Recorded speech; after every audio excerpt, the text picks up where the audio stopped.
Very good evening guys. आज है हमारा day 3 of back testing 921 EMA plus VWAP plus RSI strategy. So guys, अगर आप लोग को नहीं पता कि मैं किस स्ट्रेटेजी के बारे में बात कर रहा हूँ तो आप लोग मेरी प्लेलिस्ट सेक्शन में जा सकते हो। ठीक है, वहाँ पे मैंने ऑलरेडी इस स्ट्रेटेजी के बारे में एक्सप्लेनेशन दिया हुआ है।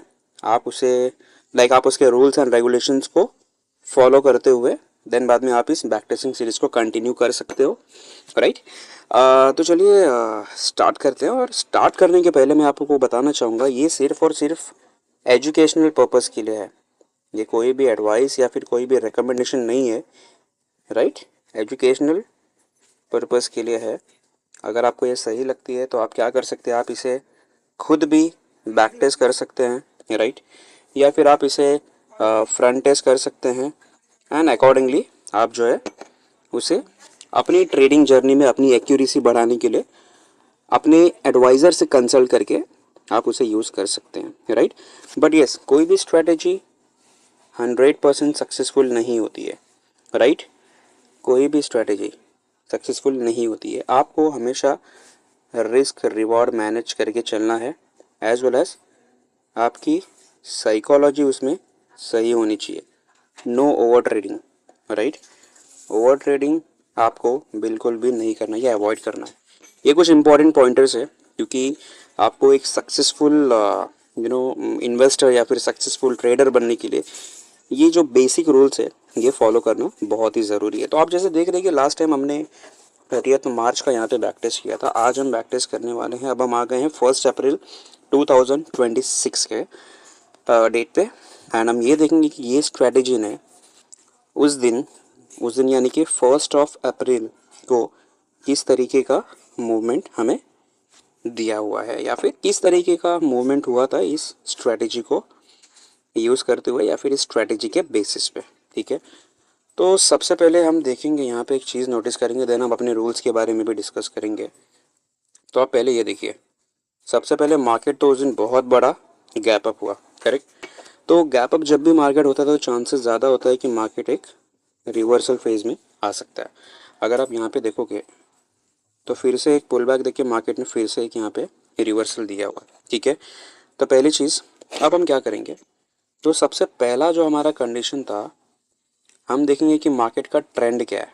ठीक है, ट्रेंड तो मतलब चलो ठीक है, यहाँ पे गैप अप हुआ, समझ में आ गया। अब देखिए यहाँ पे मार्केट ने ओपन होते ही नीचे की तरफ गया। राइट, मतलब एक डाउन ट्रेंड मार्केट ने शो करा यहाँ पर। लेकिन ये हमारे लिए भले ही प्राइस 9 और 21 EMA के ऊपर है, करेक्ट, लेकिन इतने बड़े गैप अप के बाद में हम एक रिवर्सल एक्सपेक्ट कर सकते हैं। ठीक है, अगर आपको अवॉइड करना है आप अवॉइड कर सकते हो। बट अगर आप एक चीज़ यहाँ पे नोटिस करोगे तो हमारी जो VWAP की लाइन है, ये ब्लू वाली लाइन, उसके नीचे ही प्राइस जो है वो ट्रेड कर रही है। एंड अभी रही बात RSI, तो हम अगर RSI देखेंगे तो जस्ट अ मोमेंट, RSI भी देखिए जो है वो यहाँ पे करीबन ऊपर से नीचे आ रहा है 50 के आसपास। मतलब यहाँ पे मैं आपको एक बात बताता हूँ कि अगर आपको एक छोटा सा रिस्क लेके अगर आपको यहाँ पे कोई डिसीजन लेता हूँ, ये मैं पिवट स्टैंडर्ड्स यहाँ से मैं हटा देता हूँ। ठीक है, वो मैं आपको आगे बताऊँगा किस तरीके से हम यूज़ कर सकते हैं। अब यहाँ पे देखिए, अब RSI हमें हेल्प करता है कि राइट टाइम क्या है एंट्री का। करेक्ट, तो मान लीजिए कि फॉर एन एग्जांपल अगर आप कंसिडर करते हो कि मार्केट ऊपर ही है, राइट, हम एक पुल बैक का वेट करते हैं, RSI भी 50 के आसपास में आया, देन बाद में यहाँ पे हम नोटिस करेंगे कि ये जो कैंडल है ये हमारी एंट्री कैंडल वहाँ पे बन सकती थी, या फिर इस स्ट्रैटेजी के अकॉर्डिंग सारे के सारे कंडीशंस मीट नहीं हुए, बट स्टिल हम यहाँ पे देखेंगे कि कितने पॉइंट मार्केट ने वहाँ पे हमें दिए हैं। सो यहाँ से लेकर यहाँ पे अब हम यहाँ पे नोटिस करेंगे एक चीज़ कि मार्केट ने वहाँ से ऑलमोस्ट 129 पॉइंट्स का मूवमेंट दिया हुआ है। करेक्ट, 129 पॉइंट्स मतलब ऑलमोस्ट 130 पॉइंट्स का हमें मूव वहाँ पे इजीली मिला। अगर हम इसे रिस्क रिवॉर्ड से अगर हम यूज़ करें तो आप ये देखिए कि यहाँ पर हमारी एंट्री बनती थी, ये स्ट्रैटेजी ने मतलब वहाँ पर कहीं एंट्री दी, मे भी इसके कहीं नीचे का हम स्टॉप लॉस रखते हैं। और अगर हम ये देखिए पहला टारगेट हम क्या रखते हैं 1:1.5 के आसपास में, राइट। तो फॉर एन एग्जांपल यहाँ कहीं पे हमारा 1:1.5 की जो टारगेट था, ये स्ट्रैटेजी ने इजीली यहाँ पर अचीव करते हुए हमें दिखाया है। बट अगर आप मोटा मोटी देखें तो करीबन जो ओवरऑल जो मूव है वो करीबन आई थिंक 1:3 का रिस्क रिवॉर्ड यहाँ पे देखने को हमें मिला है उस पर्टिकुलर डे पर, ठीक है। सो स्टिल ये थोड़ा सा एग्रेसिव हो सकता था because market already gap up खुला हुआ था। उसके बाद में एक रिवर्सल आया, रिवर्सल से यहाँ पे एंट्री बनी, यहाँ पे भी एक बनी, देन बाद में एक अच्छा खासा मूव हमें देखने वहाँ पे मिली। अब बात करते हैं कि इसके बाद में तो हाँ कंडीशंस के बारे में बात करते हैं। तो हमारी अप ट्रेंड के लिए हमारी स्ट्रेटेजी क्या बोलती है, अप ट्रेंड। तो सबसे पहला आप यहाँ पे देखिए कि मार्केट ऊपर खुला मतलब वो एक अप ट्रेंड था, करेक्ट। भले हम रिवर्सल कर रहे थे बट ट्रेंड तो ऊपर ही था। उसके बाद में दूसरी जो कंडीशन है 9 EMA should be greater than 21 EMA, ठीक है। तीसरी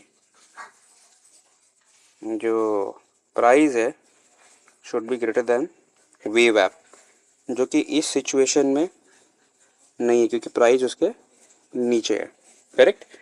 तो ये हमारे लिए एक थोड़ा सा नेगेटिव हो सकता है, लेकिन बाकी की सारी कंडीशंस मीट हो रही हैं तो यस वहाँ पे हमारा एक लॉन्ग ट्रेड अच्छा खासा बन रहा था ये स्ट्रैटेजी को यूज़ करते हुए। अब उसके बाद में उसी दिन मैं आपको एक चीज़ बताता हूँ, क्विकली मैं कैप्चर करने की कोशिश करता हूँ। अब यहाँ पे आप देखिए 9:21 9 EMA 21 EMA के नीचे आ चुका है, ट्रेंड चेंज हो चुका है, प्राइस ये ब्लू वाली लाइन VWAP के नीचे, करेक्ट, ये कंडीशंस मीट हो गई। अब यहाँ पे देखिए आप RSI भी नीचे है, करेक्ट। एक्चुअली ये एग्जैक्टली नहीं है बट ये अगर हमारा मूव है तो हमें यहाँ देखना होगा, RSI भी नीचे है, देख सकते हैं यहाँ पर, जस्ट अ मोमेंट। ये देखिए एक बार क्लियर कर देता हूँ, ये देखिए RSI ने भी बहुत अच्छा डाउन मूव दिया है, स्ट्रैटेजी मतलब आई मीन ट्रेंड भी यहाँ पे थोड़ा बहुत चेंज हुआ है, ठीक है। तो अब देखिए अब हम क्या करेंगे, अब हम एक पुल बैक का वेट करेंगे, ठीक है। तो ये जो हमारा जो पुल बैक बन रहा था, ये देखिए पुल बैक, RSI भी गया यहाँ पे करीबन 50 के आसपास, ये पुल बैक हुआ, ये पुल बैक हुआ। अब हमें आप ये देखिए यहाँ पे जो रेड कैंडल बन रही है, कौन सी वाली रेड कैंडल, ये वाली जो हमारी कैंडल है जिसने एक अच्छा खासा कैंडल, एक अच्छी साइज़ की कैंडल वहाँ पे बनाई है। तो हम यहाँ पे ये देखते हैं कि कितने पॉइंट यहाँ पे ये स्ट्रैटेजी ने हमें दिए होते। अगर हमने यहाँ पे कहीं अगर एंट्री बनती थी तो ऑलमोस्ट आई थिंक 85 पॉइंट्स के आसपास, ठीक है। अभी हम रिस्क रिवॉर्ड देख लेते हैं वहाँ पे कि किस तरीके का रिस्क रिवॉर्ड वहाँ पे मैनेज हो रहा था, जस्ट अ मोमेंट।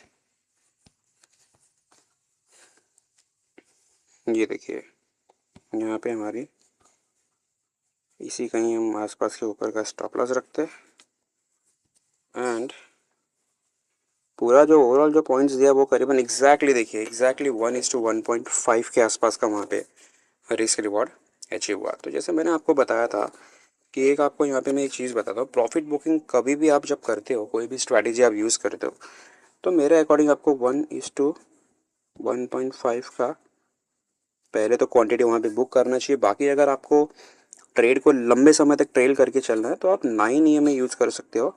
जब तक प्राइस उसके ऑपोजिट डायरेक्शन में क्लोज ना करे तब तक आप ट्रेड को कैरी ऑन करके एक लंबा प्रॉफिट आप आई मीन टू से बड़ा प्रॉफिट आप कैप्चर कर सकते हो, ठीक है गाइस। आई होप आपको ये जो बैक टेस्टिंग की सीरीज़ है काफ़ी पसंद आ रही होगी। आप इसे अपने दोस्तों तक, फैमिली मेम्बर्स तक, जो भी इंटरेस्ट रखते हैं स्टॉक मार्केट में, उन तक शेयर कर सकते हो। हम पहले चीज़ों को एनालाइज करते हैं कि देखते हैं एजुकेशनल पर्पज़ के हिसाब से कि स्ट्रैटेजी ने किस हिसाब से हमें वहाँ पे परफॉर्मेंस दी है, किस तरीके से मार्केट में मूव मिला है, एंड स्ट्रैटेजी हमारी जो हमारे रूल्स एंड रेगुलेशन से कहाँ पर अप्लाई हो रहा है, सारी चीज़ें हम पहले देखते हैं जिससे हमारा मार्केट में कॉन्फिडेंस बढ़ेगा, ठीक है गाइस। तो हम मिलते हैं हमारे नेक्स्ट बैक टेस्टिंग वीडियो में। जो कि हमारा वीडियो 4 होगा। एंड आई होप आपको पसंद आ रहा होगा। ऐसे ही इसी तरीके से सपोर्ट करते रहिए। मिलते हैं अगले वीडियो में, तब तक के लिए अपना ख्याल रखिए। Thank you so much.